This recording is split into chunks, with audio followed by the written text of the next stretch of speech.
Welcome to the Hemp Del Sol podcast. All health, no high. Here's your host, Marilisa Lawless.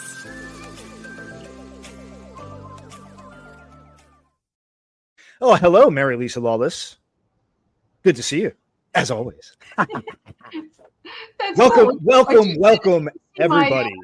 Welcome, friends, family, community, as I always say on the Good Neighbor podcast. Wonderful universe. We are here to give off some positive vibes and make your day just a little bit brighter, if we can. Yes. That's okay, the goal. Cool. That is the goal, as always. All right, so today we are going to dig deep into CBDs, because I know that's a big part of what you do, and you are truly an expert in that arena. So I thought we would do something a little bit different. Okay. We're going to do a little rapid fire questions. We're going to go down the line, and we're going to go through some various questions that I've drafted regarding CBDs. So, okay. Marilisa, I just have one question for you.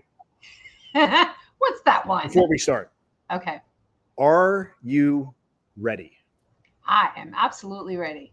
Fire away. All right, let's get started. Okay, so number one, what is the biggest myth about CBDs?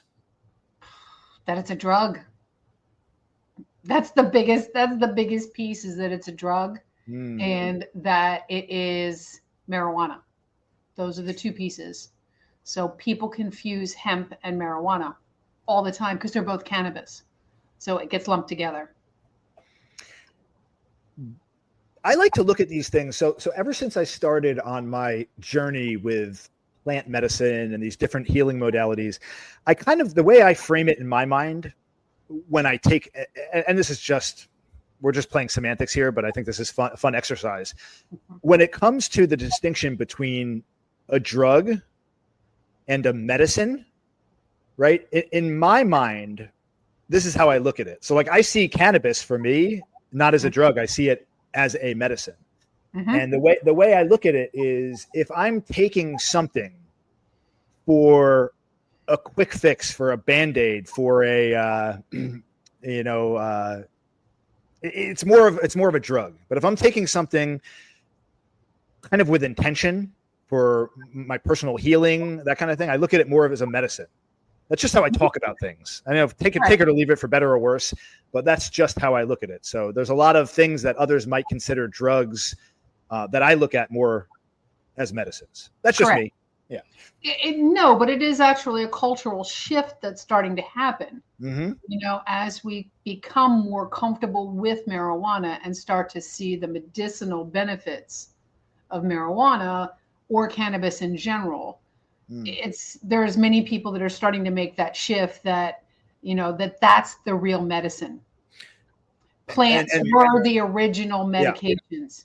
Yeah. And words matter, right? The way we talk about, we've talked about this before, the way we talk about things, like just talking about this stuff as if it's a drug comes with this negative connotation. And Absolutely. It's just better to reframe things and talk about it like, okay, so next question. Okay. Oil, gummies, or capsules? What's your go-to? Or do you have a go-to? Well, I actually think the tincture, the oil, is the best administration. And sometimes it's just about a personal preference. So however it's put together, the only thing I am anti is smoking or vaping. Yeah, because that comes with a negative health. Yeah, it's got a whole health anti-health piece. But I see the tincture is the best for bioavailability. Tincture is the oil that goes under your tongue. So it's basically coconut oil, exactly, coconut oil and CBD, and that's it. So you hold it under your tongue, and then, and again, on an empty stomach, and it doesn't really have to go through the digestive process that both a capsule and a gummy would have to. So a capsule breaks down more rapidly then. That would be my second go-to. The capsules break down. So what would be, if the tincture is the most effective way to do it, is the reason why people would opt, like personal preference, to do, let's say, an edible, a gummy, or whatever that might be, just because maybe they don't like the taste of it or the feeling of it when it goes in? It's just, that's all it would be. Like, ideally, you would take the tincture because it works most effectively. The tinctures work the most rapidly and the most effectively without any negative health. So what works the most rapidly is the smoking, but it's got all these negative connections to it. So no, it's not the best. The best is the tincture under the tongue, bioavailability and all of that and how it's absorbed. And again, taken on an empty stomach. The capsules have to go through the digestive process. They break down easier than the gummies. The gummies take even longer to break down because then it's not just a gel cap or a vegan cap that it has to get through. It's breaking down what's put the gummy together. So it's having to break all that down. So, and it does come down to personal preference. Older people, like people older than me in their 70s and 80s and 90s actually prefer the capsules because many of them are used to taking vitamins and minerals and sometimes medications. That's just another pill they could put in. It's just another pill they could drop into their Monday through Friday or their 7-day giant pill regimen or whatever. Right. Exactly. That's exactly why that for that administration is easiest. People that are our age between that 40-ish and 65-ish, we like the tinctures because we understand the benefit. We do all that. The younger people have a tendency to like the gummies just because it has more of a recreational feel, even though it's not a drug and they're not going to get high on it. They like it, and it's not even that sweet. Some of them are really sweet. The cannabis ones are really sweet. I know that. Yeah, well, they have to add sugar because the cannabis is really bitter. Yeah. Oh, yeah, they got to put a lot of sugar in them. Yeah. So that's my preferred method. Yeah, the Veritas Farms gummies, they're peaceful mind gummies and they're sleep gummies. They have also passion flower and lemongrass and lemon balm. They have different things added to it, so it changes the flavor. It's not just, but they're vegan and they're small. They don't have any sugar, and they each have 50 milligrams of the full spectrum CBD. So people like those, and I don't know why, but gummies are at least expensive of all the products as well. Interesting. Yeah. Right. So in general, the gummies seem to be the least expensive when it comes to hemp supplements.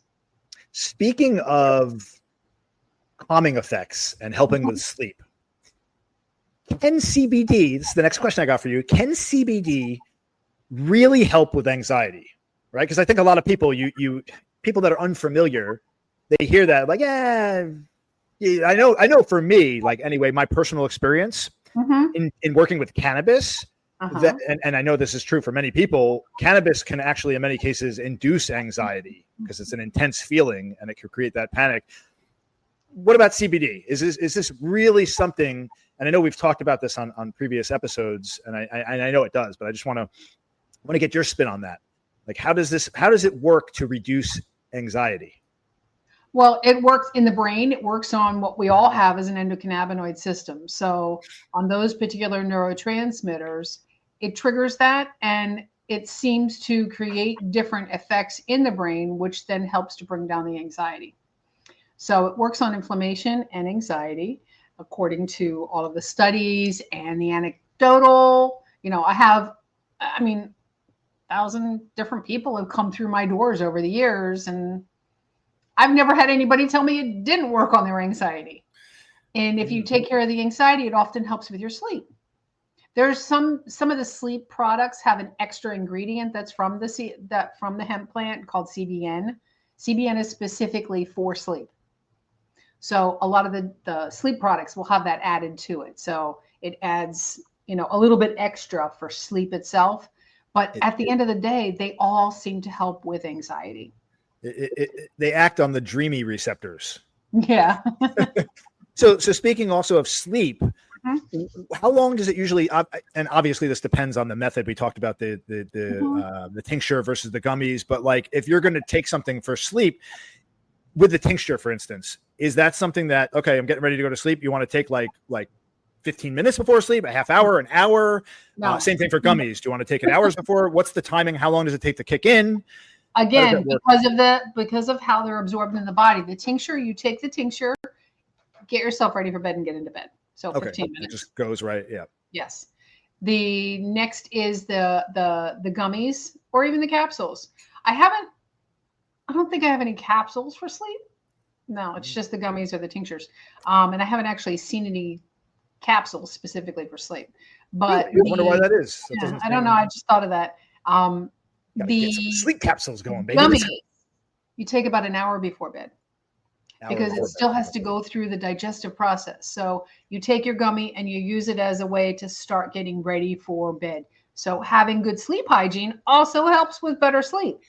Having like you go to bed at a regular time, you're not on your phone and you're not on the computer, not watching TV. You like turn off all the electronics because of the electromagnetic fields.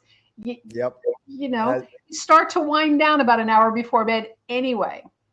So as per usual, yeah, these things become a lot easier when you do the work to develop habits. Like these medicines that we're talking about, CBDs, they are just tools, right? And I want to encourage people to get away from taking these tools and using them as a replacement for creating the daily habits and doing the hard work that's going to, because then you're just using a drug at that point. So is it okay from your experience? I'm sure it is okay, but like, is this something that you want to be taking daily? Like, let's say you have problems sleeping, right?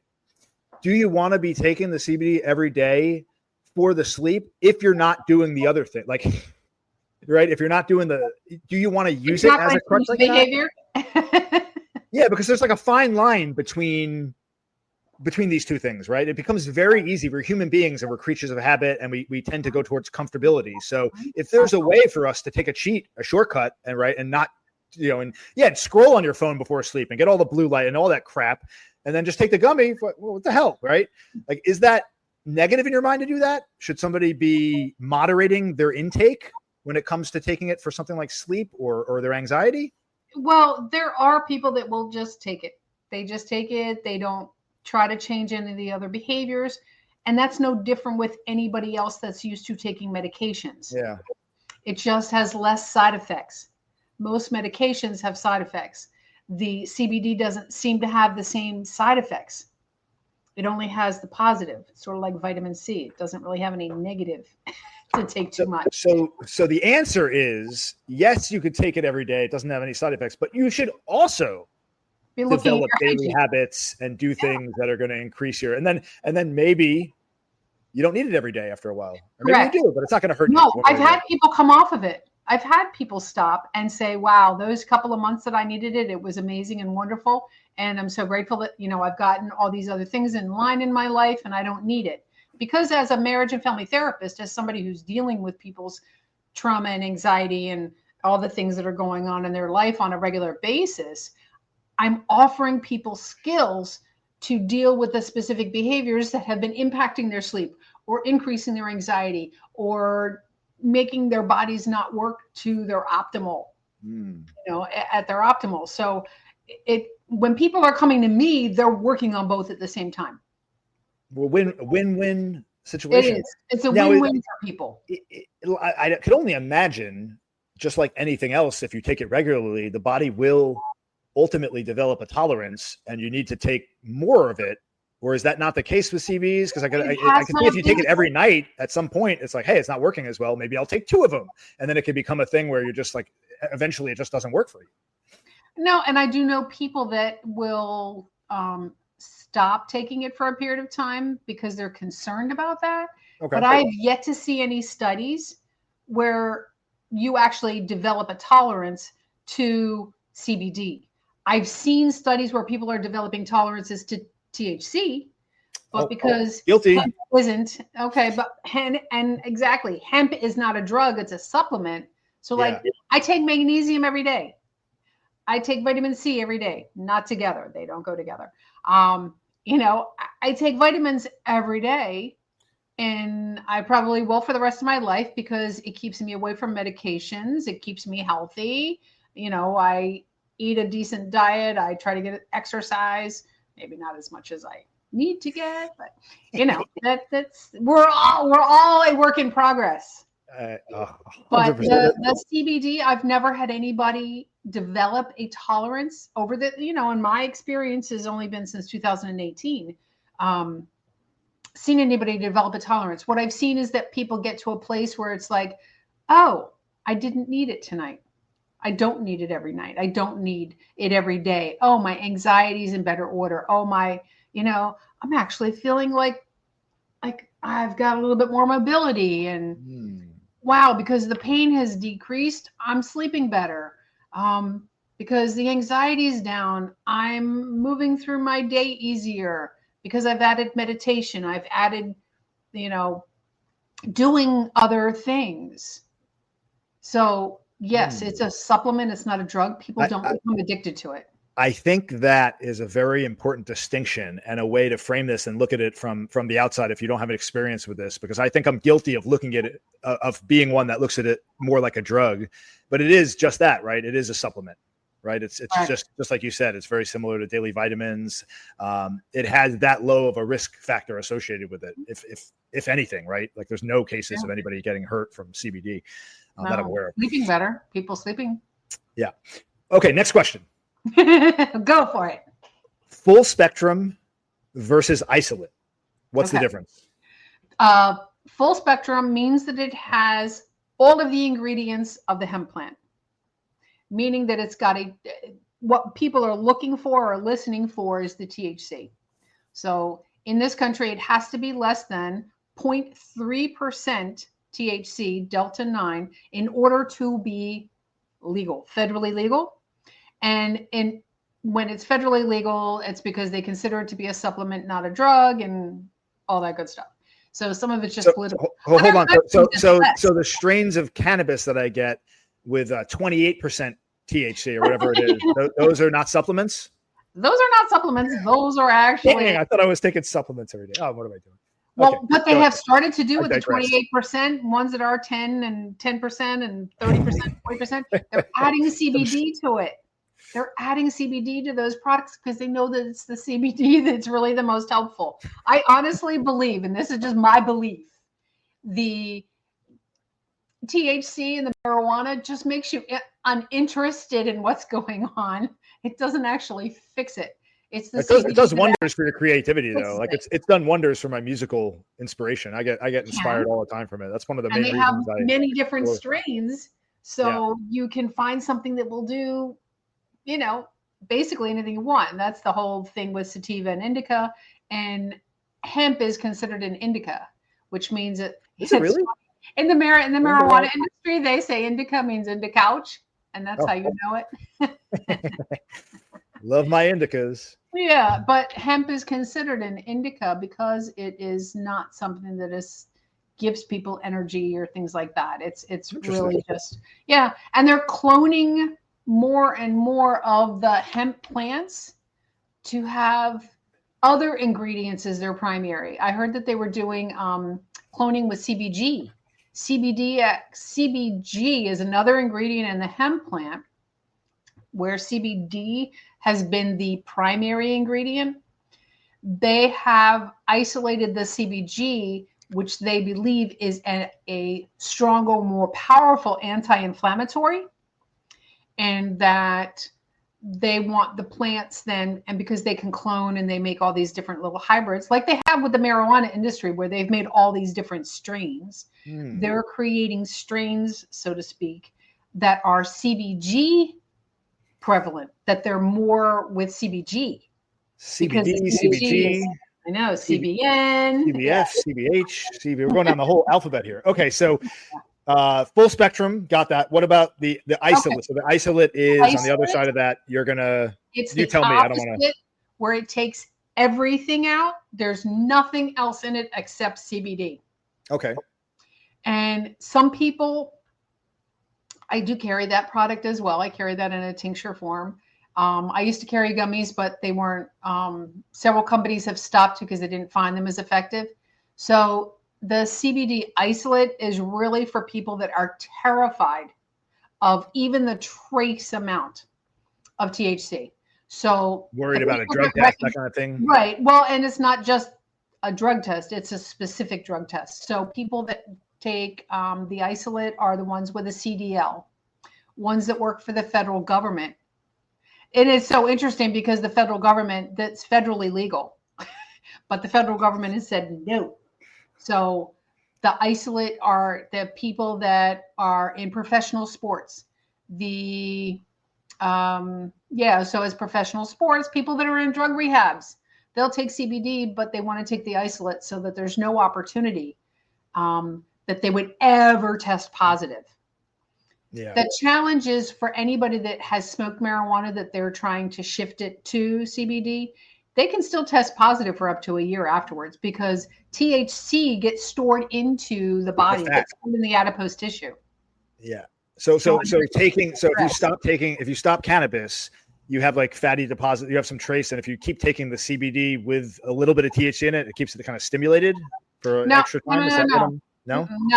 Because marijuana you'll flush through, you'll end up with a negative tox screen within a month. Yeah, that's what I thought. If so how does it go a year? If you smoke marijuana regularly and then you quit, you could still even though you could say I don't smoke anymore, you could still test positive for up to a year because it gets stored into the body, into the adipose tissue. Hemp, it doesn't store it because it's a trace amount. It doesn't have enough to store. It doesn't have enough to create that kind of a genetic profile. And, realistically, if you're truly afraid, and people will give children isolates, even though you're supposed to be 18 before you do CBD or any of that, many parents will give their kids CBD without any negative effect at all, with actually positive results for treating attention deficit issues and attention deficit hyperactivity, all of those kid disorders. Parents will do that instead of giving their kid medication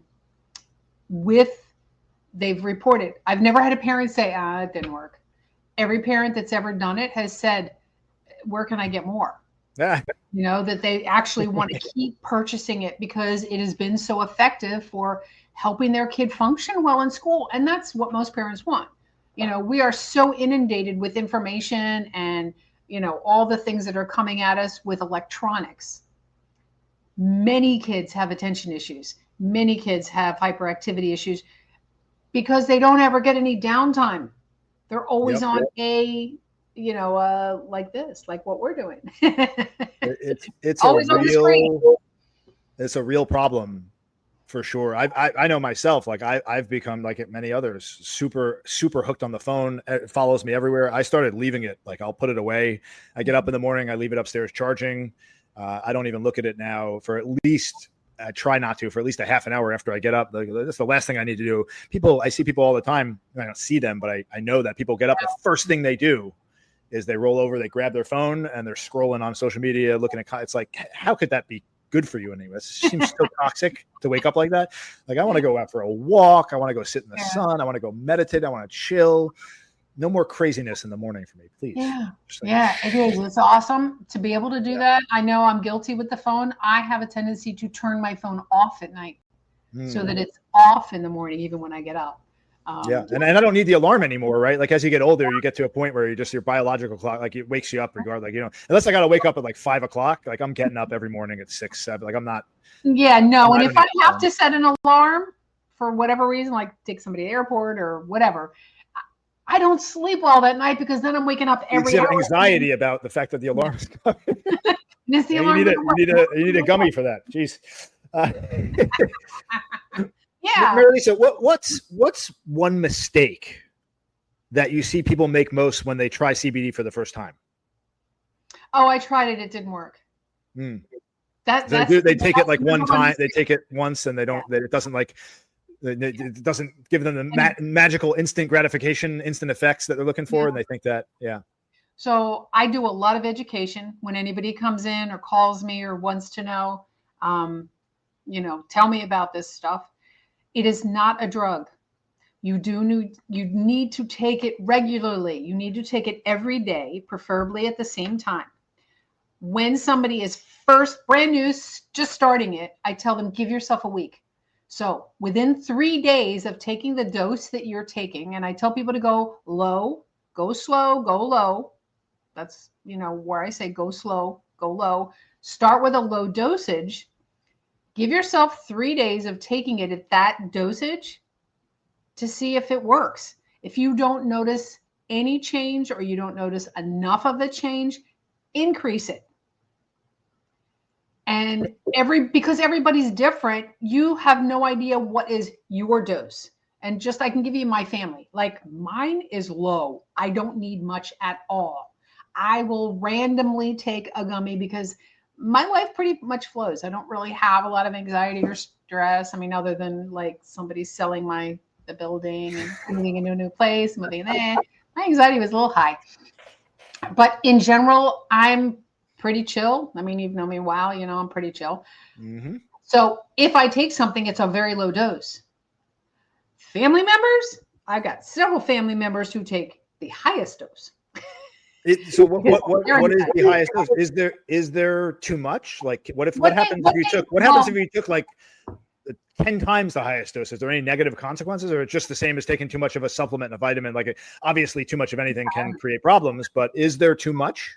There's no medical evidence that I've seen, and somebody, if anybody's willing to correct me or show me studies to the contrary, there's nothing negative. If you take too much, it's just not effective. So what I have seen and what I've read is that the maximum dosage per day spread out into doses is 100 milligrams. Okay. So that would be like taking a 3,000 milligram tincture, and I only have that in an isolate because that would be, 30, that would be 100 milligrams. A month worth of a day, Huh. So that seems to be the maximum that has any efficacy. It's not effective if you take more. I have known people that have taken more and they're really high strung people and it doesn't have any negative impact on them at all. And they just take it in divided doses through the day. So everybody's different. That's the whole piece. There is no set, you take this, but that's true with a lot of different medications. It's player dependent. Absolutely. Play around with it. See what it is that works best for you. And I tell people within a week, you should know what works best for you. So, because I've heard for cannabis that there is also much the same. There is no too much. There's no lethal dose. Like from my experience, the only risk you have when you ingest too much cannabis is that 1, you're going to pass out, or 2, you're going to eat everything in your house. But beyond that, like you're not going to. People tell me about their anxiety. Or get anxiety, but in terms of it's not lethal or toxic in the way that like opiates are, right? Where if you take too much of that, they're not going to die. Nobody's going to die from it. You're not going to die from an overdose of any kind of cannabis. Yeah. So no, and you're right. They might gain weight. They might sleep too much, and, But other than that, no, there's not any real negative. There's nothing negative. That's why I continue to nothing to lose, baby. As an option. I offer it as an option towards people's healing.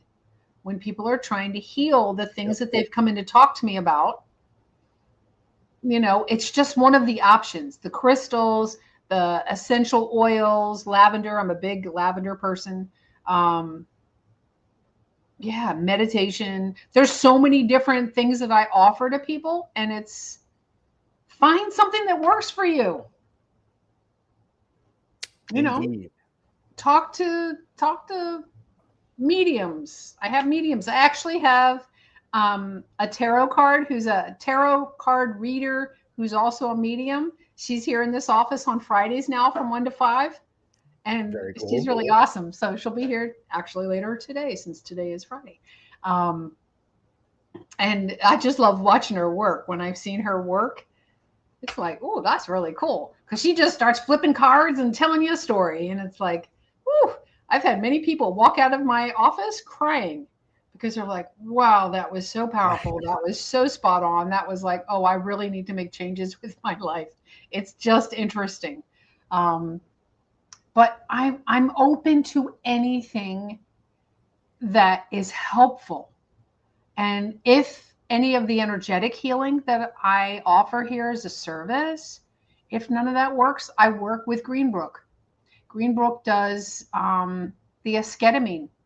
So it's a ketamine, the nasal ketamine, and they do the TMS, the transcranial, transmagnetic stimulation. Yep. I'm familiar with both of those therapies. I had somebody on the podcast a while ago who's right down the road from me who administers. I went to the actual in-person. Yeah, Blue Wave. Yep, Blue Wave. Umbrella. Yeah. Yep. Yeah. Shout out Eric Robbins, Blue Umbrella. Yes, Blue Umbrella. I have actually a personal friend who's there now. Doing receiving treatment again. I know somebody else that did the TMS there, and is now doing the esketamine.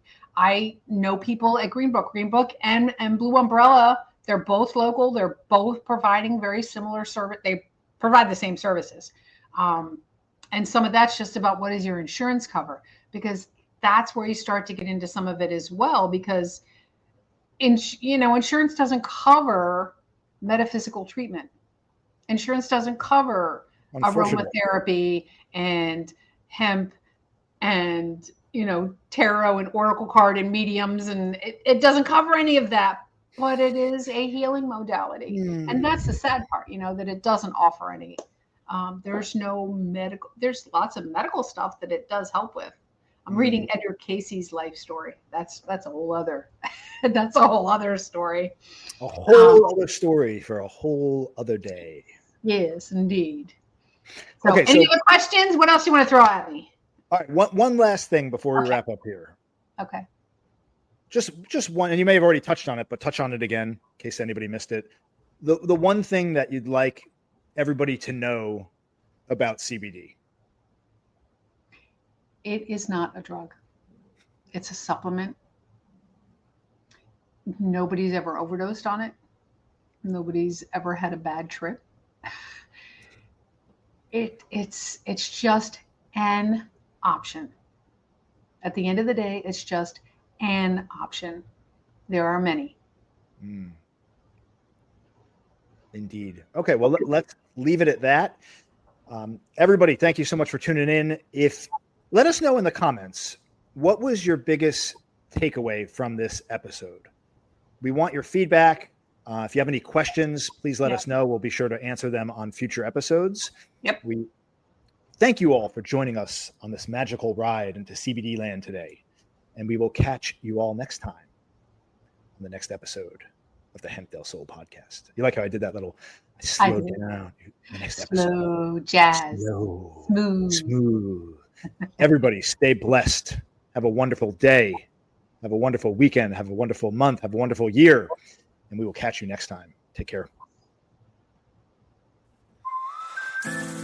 Thank you for listening to the Hemp Del Sol podcast. Explore our wide range of organic products at hempdelsol.com. That's HEMPDELSOUL.com, or contact 954-854-1039.